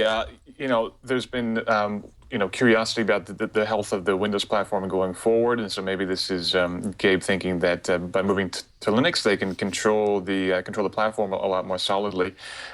It'd be very, very interesting to see this box we've been waiting for so long to come out. It'd be really great if they could say something about Episode 3, which we've been also waiting for so long to hear something about. But yeah, absolutely, that was great. I think that is a fantastic platform for gaming, and if Valve gets behind that platform in a big way, then that could be something that developers could start to target a bit more than we've seen in the past. It's not that often that a big AAA franchise comes out on Linux as well as Mac and Windows. So if that could be a platform that gets more support, and that could help the Steam Box take off in a big, big way. Yeah, I think I'm trying to get the exact number. He said, I want to say it was either almost 200 or almost 300 Linux titles currently on Steam. And obviously they're looking to standardize that. That's part of the reason that 198. There you go. Thank you. That's part of the reason that consoles do so well is because you can get so much out of, even though your Xbox 360, your PS3 is almost a decade old, the hardware in there, the fact that it's standardized makes for a very smooth experience. And when people program for it, they're able to make exactly one quality, one game experience across all platforms. And if that is one of the things that has kept PC gaming as kind of a high-end boutique experience, because you can always keep upping your resolution. You could customize it, and then you have problems because they planned on you playing it one way and not on the other way. If they can crack this code and get the PC gaming experience in the living room, it would be pretty huge. Well, Brian, you mentioned you're a pretty hardcore PC gamer. This is obviously something that you've been used to for a long time. When you hear something like this and it points to inevitable change, do you think, well, yeah, there are a lot of limitations to the PC gaming experience, and I welcome this, our new Linux overlords? Or are you kind of like, nah, I like things the way that they are, and why does this whole thing have to decline and change? I like very much things the way they are, but I know that I am not the target demographic. And I know that, there's situations that they could get around. Again, PC gaming is also plagued with piracy, and it's also plagued with the fact that it's hard to have a social experience with the family playing any of those higher end games. To be honest, as much as I want success for Valve and as good as I think they are and as much as they deserve it, I think this is an extraordinarily difficult nut to crack. So I'm going to withhold judgment, but I'm not very optimistic. It just seems like a tough situation for PC gaming to make that leap. Well, it wasn't tough. Grand Theft Auto selling. Oh, my God, yes. That thing earned $1 billion in 3 days. I'm sorry. It sounded like you said billion with a B, and that can't be true. Oh, it is, Brian. It's with a B. Billion, like Brushwood. Like Brian Brushwood. Yeah. Yeah, that's one big B right there. It took 24 hours. Back there. Took 24 hours for Grand Theft Auto 5 to earn $800 million. We all went, whoa. And then just another day or so, and you get to $1 billion, which is... Right. The last Call of Duty, it took something like, 2 weeks or so? It was 15 days, Call of Duty Black Ops 2, which was, at the time, we went, well, that's just the craziest thing we've ever heard. Who are these people? What does this say about us? Have you guys played, have you played Grand Theft Auto 5 yet? No. No, and I'm not going to. But have you? Yeah, I've only played like the first 4 hours or so. It's supposed to be good. I played with the guys over at Rage Select. They do live Let's Plays. Where it's like it's half the comedy show while they're playing, half the game playing experience. It's exquisite, man. They solved so many of the problems with traditional sandbox games. It actually, you heard me give that whole speech about being a hardcore PC gamer. I am not going to wait the year until it comes to the PC. I'm going to have to end up going out to my living room and telling my kids to stay out. Daddy's running over prostitutes. Well, it's again. It's back when whenever a new Grand Theft Auto would come out, there was all this outrage, like, running over prostitutes. Yeah. You're not really seeing that this time at all. I mean, I haven't read a lot of that stuff like, this is the worst thing that's happened. I feel like by version 5, we're all just used to it. I think we're all used to it. That's and what it's just, you do. I mean, look at all those pundits are out driving over prostitutes themselves at this point. They're all addicted. But, a show like Breaking Bad, I mean, that's, it's just the level of, I think we're kind of desensitized is what I'm getting to. Mm-hmm. What I hope it is, I would hope, Martin, that it's more an indication. Anytime there's a new platform, we get all scared about it. When in the 1930s, it was pulp fiction books with their torrid tales of zombies, and then in the 40s, it's comic books. Oh, they're torrid tales of zombies, and then then Dungeons and Dragons. With their torrid tales of zombies. And then now, and at some point, we become comfortable with the medium. We realize that it's a storytelling medium, just like everything else. Mm-hmm. And so, because the same people who are horrified about the violence in Grand Theft Auto, of course, don't mind that the whole city gets trashed in, Transformers 3 or whatever. So I'm hoping that it's a case that we're all just getting mature. Yeah, I'm sure that's what this is all about. We're all mature. Yeah, we're just looking for a new game. Just a bunch of adults. Nothing to see here. Very mature. Grand Theft Auto 5. Yeah, no, I don't actually know anybody who's... I don't know anyone. Well, no, that's not true. How about the chat room? My online friends, everybody's playing Grand Theft Auto 5, but I don't know whose house I could go over to right now and probably anyone in the chat room. Well, I don't know where any of them live. And please don't put your address in chat. Well, that's probably true. Yeah. I have no expectation of privacy at this point. What was that, Tim? It's believed the game cost somewhere between $130 and $150 million to develop, which would make it one of the most expensive video games of all time. It took them about 5 years to develop this.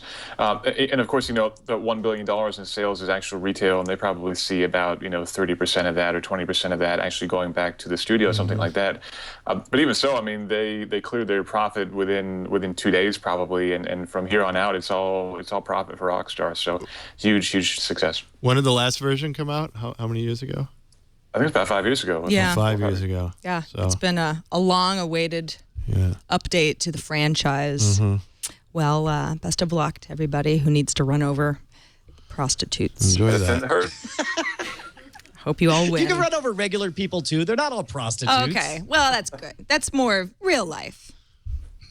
Not everybody's a prostitute. Hey, on that note, we should take a break. And thank Squarespace, that has nothing to do with anything, for sponsoring this episode of This Week in Tech. Great segue. Thank you. I'm pretty good at it. You know how much we like Squarespace, right? This is the all-in-one platform that makes it easy to create a professional website or online portfolio. We've loved Squarespace for years. In fact, sometimes I just go to Squarespace and I think, all right, well, my blog is getting a little long in the tooth and I need a new template, and I use Squarespace as my back end, and the templates that they have, just even if I customized nothing from the templates that they start you off with, they're beautiful. And there's so many different kinds of templates based on, am I going to put together an online portfolio maybe for, my photography business? Well, probably not, because I'm really bad at that. Or maybe I want to start some sort of a cooking blog, or maybe it's just long stories, or don't laugh. I can cook. Yeah, well, you don't. All right. Fine. What's interesting, though, is that there are just so many different kinds of sites that you can put together. In fact, we know that many of you have followed our advice and made your own Squarespace blogs, and we actually want to start doing something new. We want to showcase some of your blogs rather than just telling you, because some of you guys are like, I know, Squarespace is awesome, and you should see my site that I made with Squarespace. If you send a tweet with a link to your Squarespace website to the hashtag Twit Squarespace. So hashtag Twit Squarespace. We'll take a look at it, and we may choose your Squarespace site to mention in a future episode. It's kind of a collaborative effort. Let's see what you guys are creating. So we win and you win as well. Why you'll love Squarespace if you don't already have a Squarespace site is they're constantly improving their platform. New features, new designs, better support all the time. As I mentioned, the designs really are beautiful. They've won awards, Webbies from Forbes Awards. I mean, this is beautiful stuff, and it's easy to use. I've been using Squarespace for years. Every time I run into an issue, they've got 24/7 customer service support. People are ready and willing. I found them all very pleasant, easy to understand. They walk me through some issues. You've got real-time stats of everybody who's visiting your site and where they're coming from. And what's also nice these days is everything is mobile optimized with Squarespace. In the past, I used to have this blog that looked really, really nice if you open it up on your computer, but if you looked at it on your Android smartphone or something, it was just going to look like a mess. And Squarespace, anytime you upload any image, it creates a bunch of different versions of that image and says, well, we want to make sure that this is going to render well no matter how somebody is accessing your site. So it's mobile ready.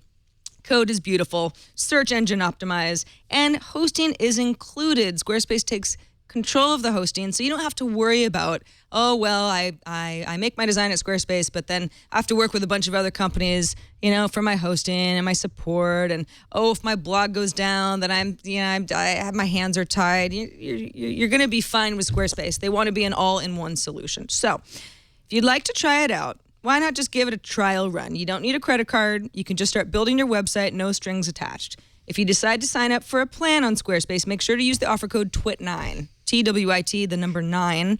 9 refers to September. It's just the way that they track us. TWIT9 to get 20% off and to show your support for This Week in Tech. We thank Squarespace for their support of This Week in Tech. Again, try your new Squarespace site. When you sign up, use that offer code TWIT9 and you get 20% off. Squarespace is everything you need to create an exceptional website. I was kind of trying to avoid just any way you slice it, this is just pretty bad news for the folks up at BlackBerry. But we've got to talk about it because BlackBerry is laying off 4,500 jobs, give or take a few. Sad. It is sad. And, everybody I talk to, whether or not you felt like the executives at BlackBerry over the last year, 2, 3 years were moving in the right direction, it's like nobody wanted this to happen. It's like we were all pulling for the team at BlackBerry. There's a lot of legacy love, isn't there? Oh, absolutely. I mean, a lot of people. My brother still uses a BlackBerry. Sure. President Obama, huge BlackBerry fan. I mean, there are those people out there who absolutely love this thing. And, anytime people lose jobs, of course, that's a tragic thing. And we hate to see it happen. And we always kind of root for the underdog, too. Yeah. Tim, do you think that there was really anything that the team at BlackBerry could have done differently? Did they just... The whole thing with, I remember when the iPhone was introduced and then you started seeing a lot of phones that were just the next generation of smartphone. At the beginning, there were definitely a lot of people who were like, yeah, that phone is cool, but I need to have my physical keyboard. And there's just a lot of stuff about the security of BlackBerry, or I use it with my my corporate mail, more of enterprise customers. People were happy with BlackBerry for a while, but the next generation of smartphones has just eaten into BlackBerry's market share so much. Yeah, you have to go back a long time to find where the mistakes were made, and they were made years ago, and they weren't really obvious mistakes at the time. Like you said, they're very heavily reliant on that keyboard user base, thinking that people need a keyboard on their phone. And by the time they started to introduce touchscreen-dependent devices, they were pretty crummy to begin with. It takes a while to figure out how to do a touchscreen device really well, and we're at the point now where BlackBerry is doing that, but it took them basically years to kind of perfect that. And while they were trying to figure that out and releasing kind of crummy Storm devices and things like that, Apple was releasing new iPhones, and Samsung was releasing new Galaxy devices, and BlackBerry was just falling further and further behind. And then, of course, with all the delays getting BlackBerry 10 to the market, and the cool reception for the BlackBerry Playbook, which itself was, a device that had a lot of opportunity and could have been this amazing, ideal productivity-focused tablet, because at the time, the iPad was something that a lot of enterprises were trying to use but were really struggling. If BlackBerry had come out and really positioned that to be the ultimate productivity-focused tablet, I think it could have been a success, but they tried to turn it into this kind of lifestyle gaming sort of tablet thing, and it just wasn't really marketed clearly. It didn't really find any traction at all. So there were quite a few missteps along the way, and ultimately it's going to be tough to see exactly how BlackBerry recovers and continues on in a healthy way. BlackBerry, the company said it expects to lose $950 million, as much as $995 million in the fiscal second quarter. That's a lot. And announced a change in strategy and struggles ahead selling, their BlackBerry smartphones, which it was sort of the great hope, really. At one point was, well, BlackBerry's struggling, but I don't know, maybe these new smartphones are just going to turn the whole thing around. And it sort of played out, I think, the way many people thought that it would, the majority of people. Brian, do you see BlackBerry going private? Is it just a fire sale at this point? I believe they're going to pull Sega. In the 90s, Sega came out with a new console every year, and then they finally did it right with the Dreamcast, which was a revolutionary console. But by then, they didn't have the money, so they stopped doing hardware altogether, and they just became a software brand. BlackBerry's core value is that it represents security and stability for the enterprise market. And if they can offer to do that in software form with a suite of apps that are for Android and iOS, I could see them going completely virtual and maintaining their brand value that way. But that's my guess. If I was going to, I think it'd be interesting if they actually turned and went the other way and stopped making their own software and purely became a hardware company. If they became the ultimate productivity Android device with a QWERTY keyboard and with some security measures added on top of Android, I think that could be a very attractive proposition. We talked about who might want to buy BlackBerry, and I think it would be a smart acquisition for Lenovo, because Lenovo is trying to make strides in the smartphone business. This would give them carrier partnerships and lots of other good stuff that they're going to take years to build on their own. But BlackBerry's it's always made great hardware, and it'd be kind of a shame for them to step away from that. But then again, Sega always made great hardware too, and I was very sad when that news came down that they were going to stop making consoles. I guess the rumor now is that one of the founders might swoop in and buy the thing. Yeah, Mike Lazaridis said that he wants to take the company private, basically, and if he sold any of his shares when he left the company, more or less, then presumably he has enough money to buy back the company, because the valuation would be so much lower than it was before. It'd be interesting to think what he would do with the company at that point. Right now, I'd say probably the healthiest part of the company is QNX, which was kind of an oddball purchase and kind of a curiosity, but now it's the foundation for probably the majority of infotainment systems in cars these days, and it's a hugely successful part of the business, the biggest growing part of the business right now anyway. So that right there could be the fundamental of a very successful business going forward, but it would mean shedding off a lot of weight, which includes all of these employees who are unfortunately going to get laid off, and probably a big chunk of the hardware business, if not the entire hardware business. Tim, have you had a chance to check out the Z30, the first BlackBerry phablet, meaning a large phone that looks like a tablet? Yeah, I've read the specs, and it's an interesting proposition for sure. But it's just unfortunately not a platform that really ever got any momentum. BlackBerry 10, that is. So I don't think people have been really experiencing BlackBerry 10 either on the Z10 or the Q10 and thinking, boy, I'd really love this phone if only it were a little bit bigger. Usually there are a lot of other complaints that come first. And so, it might be a reasonable success, but I don't think that it'll really change things, unfortunately, for BlackBerry. Yeah, it sounds like sales of BlackBerry 10 devices just not huge. Company shipped about 2.7 million BlackBerry 10 handsets in Q1. So adding a phablet, which admittedly some people love that form factor. It's too in between for me. Maybe if I had one, I'd get used to it. But a lot of people do love that phablet. They want a nice big screen, but it's sort of still easy to hold in one hand. Brian, too little, too late? Yeah, again, I think it's more, at some point you got these projects that, were already in process. I say pull a Sega. That's my advice. Well, what about being able to watch YouTube videos when you're not online? Let's say you're in the subway and you don't have any internet service. Or for whatever reason, I don't know, you just don't want to use data. What are you getting at? I'm getting at the fact that the company is going to turn on this feature for us. You will be able to watch, you basically set up like a queue. You can watch YouTube videos offline. Pretty Do you fun, realize huh? what this means? You can't do that already? No, you cannot do that already. Yeah, every time you start a new video, you have to download it and restream it over and over and over again. But it sounds almost like they're describing some kind of like I don't know, syndication system that would allow you to take television-like content and cast it out to everyone's iPods that they could catch them and hold on to them. I don't know. It just seems like there's something to that. Sounds amazing, Brian. I want to get in on that. Who do I write my check to? Does anybody? Okay. Yeah, I don't know. Would you do this? Would you download? The stuff that we typically usually watch. And right. Of course, there is some very long format stuff on YouTube. Right. But a bunch of cat videos or whatever. You're going to download a whole bunch of these, Sarah, and the answer is yes. Get on a flight to New York and watch cat videos the whole time. Yes. I'm asking the wrong person. Yeah. How else am I going to get through 6 hours?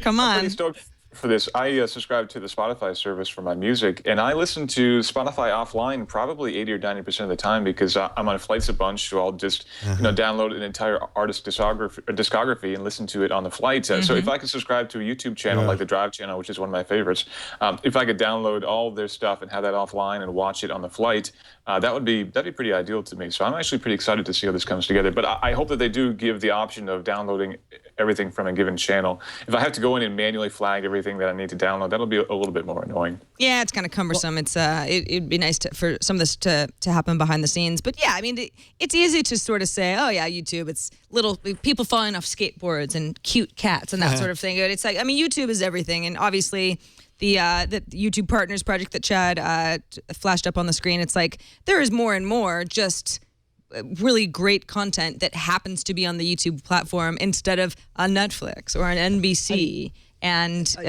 Go ahead, Brian.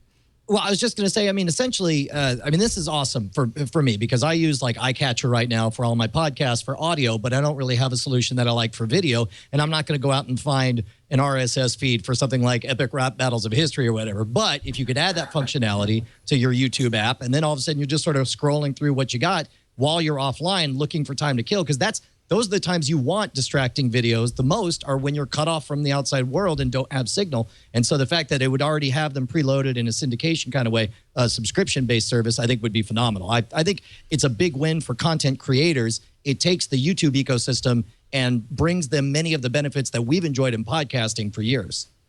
It's funny, all the YouTube people getting hurt videos. Yeah, they're kind of funny. all the cat videos are really funny, but the cats getting hurt videos are not funny at all. Right. It just takes it too far. It does. It just doesn't work. The formula kind of falls apart. It's when the tools, we just have too many of them, right? I think that just in the sense that, as you mentioned, Brian, there's these limitations, and there's a video rebuffering, or it starts over, and if you're cutting in and out of signal, if you never have to have the conversation with yourself of, oh wait, am I in a position where I can't watch a YouTube video right now? Then that just is a win for the platform because we end up consuming more videos and hanging out on YouTube longer. It seems like a good idea all around to me. Yeah, absolutely. You know what else? I think it's a great idea. It's a genius. Let's talk about Netflix for a second. Netflix says, we figure out what shows we'll bring to Netflix based on what is popular on those pirated movie sites. We want to know, what do the people want? Brian, you and Tom talk about this stuff all the time on Frame Rate. I mean, is this a sort of thing? Reed Hastings and team, they're always coming up with these genius ideas to make Netflix better, and this seems so smart. Well, here's why it's double smart, is because number one, if it's popular on torrent sites, then that means, of course, it's very likely popular not only in to the world, but in that region. That was specifically how they chose. I forget which series it was in Finland or whatever, that they noticed that maybe it's Sons of Anarchy or something. But the other thing that's significant is Prison Break. When you see Prison Break, that was the one. Sorry. When you see something explode on torrents, it's often because there's an artificial black market for it, because the market isn't being served. For example, HBO has the very frustrating practice of the only way you can get HBO Go is to pay your bazillion dollars to have HBO and cable. You have to have cable. You have to have HBO and all that stuff, and you can't buy them on iTunes the next day the way you can with something like Breaking Bad. So as a result, it's huge on torrent sites to have Game of Thrones come out. Likewise, if it means oftentimes there are titles that are in limbo, they haven't found a home on Hulu Plus, or they're not carried on Amazon Instant Prime. And so again, those are also very popular in torrent sites as well. And so then it's a great flag to get Netflix interested in working out to be the first to get the deal worked out with them. Well, exactly. It's all of a sudden there's this whole, well, this is a big show. This is a big deal. Prison Break. Got to know about this. People in the Netherlands are crazy for Prison Break, but not everybody necessarily is even comfortable with some sort of a torrent site. Either you feel like you got to do the right thing, and it would be nice to legitimately pay for this. All of a sudden, Netflix says, "We know what you want. Here you go." I mean, this is a legitimate way to watch content, but we know where the people want to be. We know where the trends are. We're following the trends. I'm surprised that it's not something they've been doing for a long time. I don't understand why it's such a huge revelation that you're going to go where the viewers are. If everyone's over here watching these things, well, maybe you want to get those things for your network, if that's your business. I actually think you're right. I think they've been doing it for a while. I think the news is that they just said so. I'd like to combine this story with the last story and get offline Netflix. I mean, we about 2 years ago at Engadget, we got it was a Lenovo tablet that had an early version of a Netflix app on it, and that app supported offline playback, which we weren't supposed to notice, but we did. So we got very excited because, here's an app that supports offline playback for Netflix. It was a beta, though, and ultimately it never happened. It never came to fruition. This was 2 years ago. But I would love to see offline Netflix. I can't believe that they haven't found out a way to negotiate that with their content providers, because that would be a huge boon for them.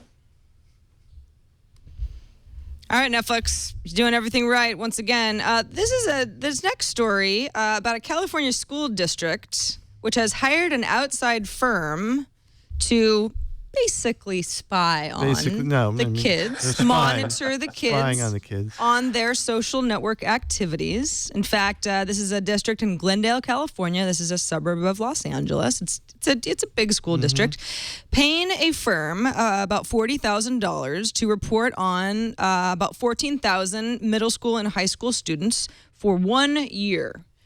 Now, that's not so much money. I don't think the money is so much the story here.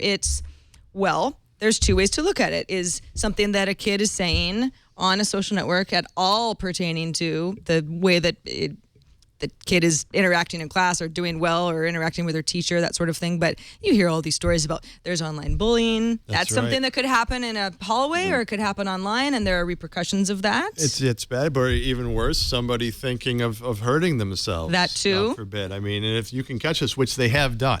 They have caught this stuff before it's actually happened and gotten the kid into the proper therapy and gotten them back onto a happy course. I mean, is that a bad thing? I mean, there's the end. You'd think as a school counselor, this would be an absolute dream, because you would be able to intercept stuff that, you make it your absolute number one priority to keep kids happy and safe and thriving. At the same time, huge privacy concerns. Brian, you've got several kids. What's your initial reaction on the idea that their school district might be doing the same? Well, so what they're doing essentially as an analog, I mean, I guess you could call it spying, or you could say just watching what the students do. Like, for example, if the students are physically in front of you and you could see them fighting or bragging about drug abuse or something like that, then, you know, obviously none of us would hesitate for the counselor to say or do something. What's tricky about this one is if it were a private school, for example, a friend of mine went to the Marine Military Academy in Harlingen, Texas, and because it was a private school, they were able to say, they had a code of ethics, and they were able to say, if you know of anyone cheating, you are obligated to report it, and and if you don't, if you know that somebody cheats and you don't say so, then you could be kicked out of the school or whatever. And that's all fine because it's a private institution. They can say things like, you will never be caught wearing a red shirt on a Tuesday at such and such place, and then they can find out that you wore a red shirt and kick you out for it.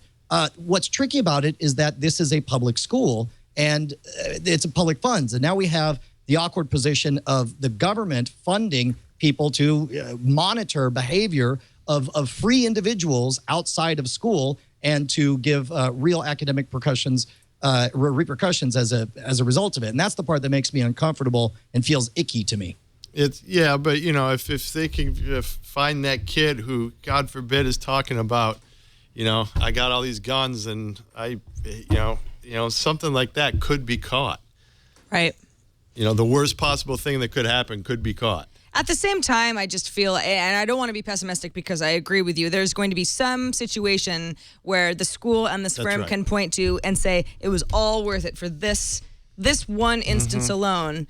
But then you've got, kids are just, it's like they're one step ahead of the adults anyway. If you're monitoring kids on the social networks, they're going to figure out a way to talk in code, or lock down their profiles, or, some of this seems a little bit like, this is again, school trying to sort of make sense of what kids are doing. And then, then you kind of get into these gray areas. If a teacher knows that a student has been saying terrible things about them on Facebook, is that going to affect the way that they perform in school? And that's, obviously not what this tool is intended for, but it's kind of hard to know how much that might play into it. Well, if you're not doing anything wrong, you don't have anything to worry about. Yeah. The monitoring, I believe, is geofenced to a specific area, but it's also directly connected to, as they put the Twitter fire hose. So it's a massive amount of content that they're plowing through.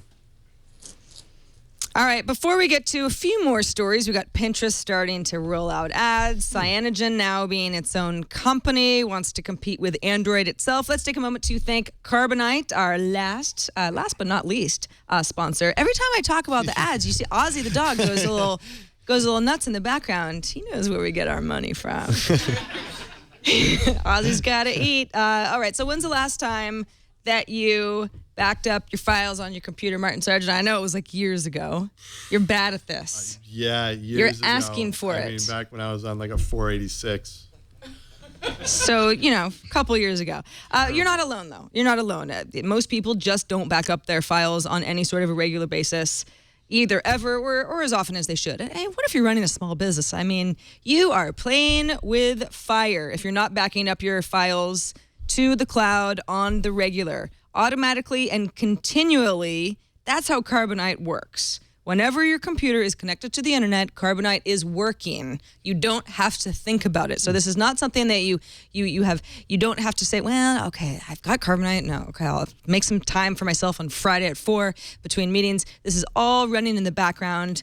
It's great. Unlimited backup space. Unlimited. So not It's you'll never run out. Unlimited backup space for your PC or your Mac is $59.99 per year. And if you run a small business, and many people who watch and listen to Twitch shows do, Carbonite has plans that will back up all of your computers. So it might just be one computer, might be a group of computer or servers, external hard drives for a low, flat annual fee. So that can be a great solution for your business as well. With Carbonite, your files are continually backed up. They're stored safely off-site. If you have some sort of a computer disaster, you just restore your computer and it's like, oh, good. All right. It's like it never happened. You get that peace of mind. Plus, you can access your backed up files on any computer or on your smartphone or a tablet with a free Carbonite app. We've taken that for a whirl before, and that's really nice as well. So it's not just backup, it's access as well. You can even email a file right from the Carbonite app too. So unlimited backup for your PC or your Mac is $59.99 per year, and you can start a free trial. Just check it out today. at Carbonite.com. You still don't need a credit card. None of these sponsors of ours will make you do that off the bat. They want you to check it out. Check out Carbonite. See if it works for you. We think you'll love it because, again, backing up files is an absolute must. But we know that you don't want to take too much time out of your day. So this is why Carbonite is such a great solution. Remember, use the offer code TWIT when you do purchase, and you'll get 2 bonus months free. So try out Carbonite for free. No credit card when you decide to purchase a limited backup. Again, $59.99 per year. Use that offer code TWIT when you go ahead and buy. So you get 2 bonus months for free. That's Carbonite.com. And the offer code is TWIT. Do we want to talk about, who's the biggest Pinterest user in this group? Yeah. Wow, I've got to go and be somewhere. What did he say? Yeah, you got to go wash your hair, something. Yeah. Tim, Pinterest is going to start rolling out ads. We've got CEO Ben Silbermann saying we're going to start experimenting with promoting certain pins. This is going to be something that's going to be completely transparent for our user base. You will know when there's an ad. Clearly, Pinterest has a huge user base. Is there any very active user base? Yeah. Yeah, and a lot of the stuff that's pinned and shared on Pinterest will lead you back to something that is purchasable on an originating site. Anyway, I mean, is this just like the best of two worlds here? I mean, as long as they do it in a way that doesn't look too terrible or disrupt the Pinterest experience. Yeah, exactly. If they do it right, it's definitely a great solution. I mean, how many times do you see people creating collections of, home decor that they want to buy or cupcakes that they want to make? And imagine if you could click on this piece of home decor and it would say, oh, you can buy this at Amazon.com for $9.95 or something like that. I don't think anybody would really feel bad about that. And ultimately, Amazon would love to be there. The manufacturer would love to be there. And of course, Pinterest would love to capture a percentage of that sale. It's something that makes a huge amount of sense for all parties involved. Again, if they do it right, if they do it in a transparent way, which they're saying that they're going to. But ultimately, you can't be surprised. It's a free service. It's a very popular one. They have to make money at some point or the service is going to shut down. So hopefully they do it right. But ultimately, I think they can. It kind of, Pinterest is so great because, again, I know a lot of people in chat room are sort of saying, Pinterest, I mean, when do you use Pinterest? Who are all these people? Oh, dude, I'll tell you what, like for craft stuff, Pinterest is huge. For example, my wife she made these, my daughter did her bridging ceremony for Girl Scouts. And so my wife made these rainbow bridge cake pops right there, which she got the idea straight from, she says, thanks, Pinterest. Adorable. Aww. Look at those.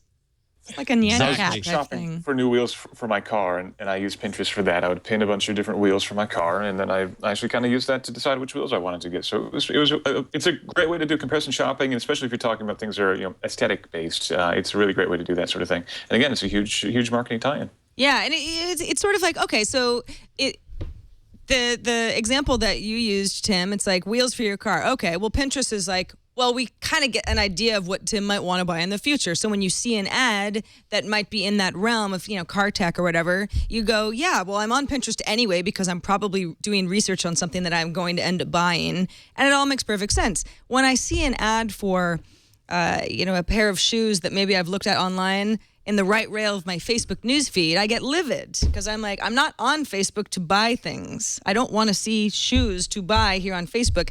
Were it on Pinterest, I'm sure I would welcome it and say, oh yeah, that's right. I didn't buy those shoes yet. I love these shoes. I'm pinning. It's like pinning. I'm going to pin it. You don't even know what pinning means. I do. In crafting. Yeah. With your craft projects. I'm sure my brain. This is the sound of my brain short circuiting, trying to pin it in with bump buddies. I've got nothing though, unfortunately.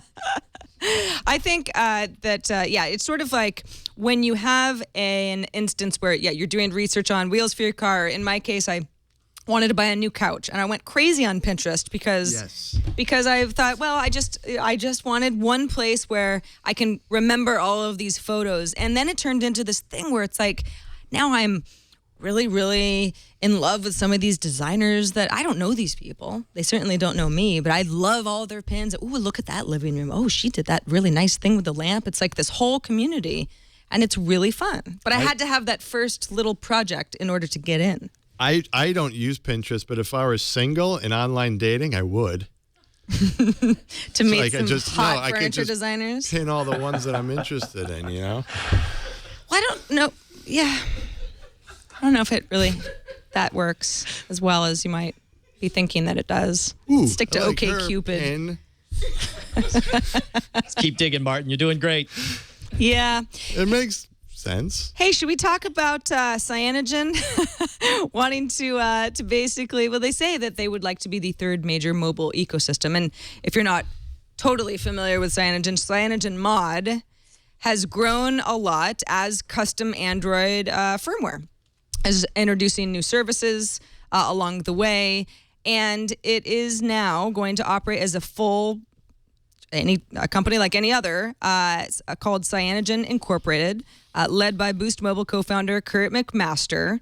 And they're going to devote themselves to building Cyanogen Mod as a platform. We were talking about this on Tech News today, and I don't have an Android, and so Jason Howell is always my go-to when I say, is this something that the Android community wants?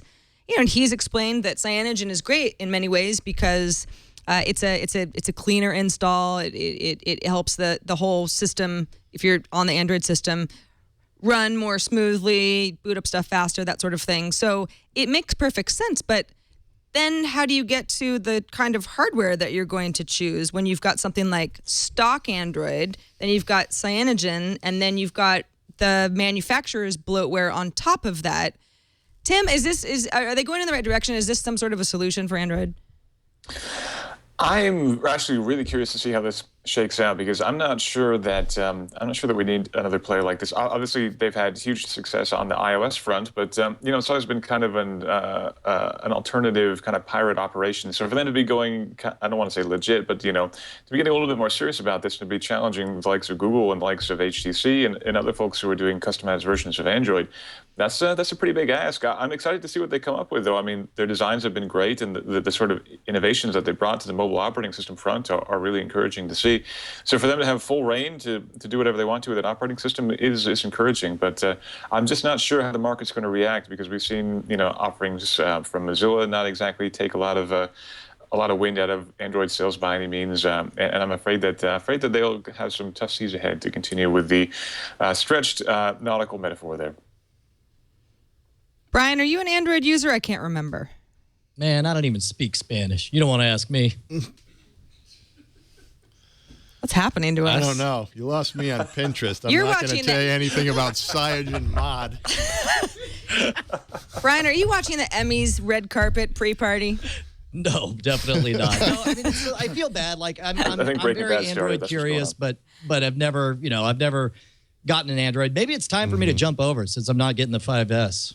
Yeah, maybe. We've got some people in chat saying, Sarah, there's not one single Android community. There are a lot of different kinds of Android and people who like this and that. And I think that's sort of the point, though. The point is that there are many different Android experiences. I mean, look at the Kindle Fire.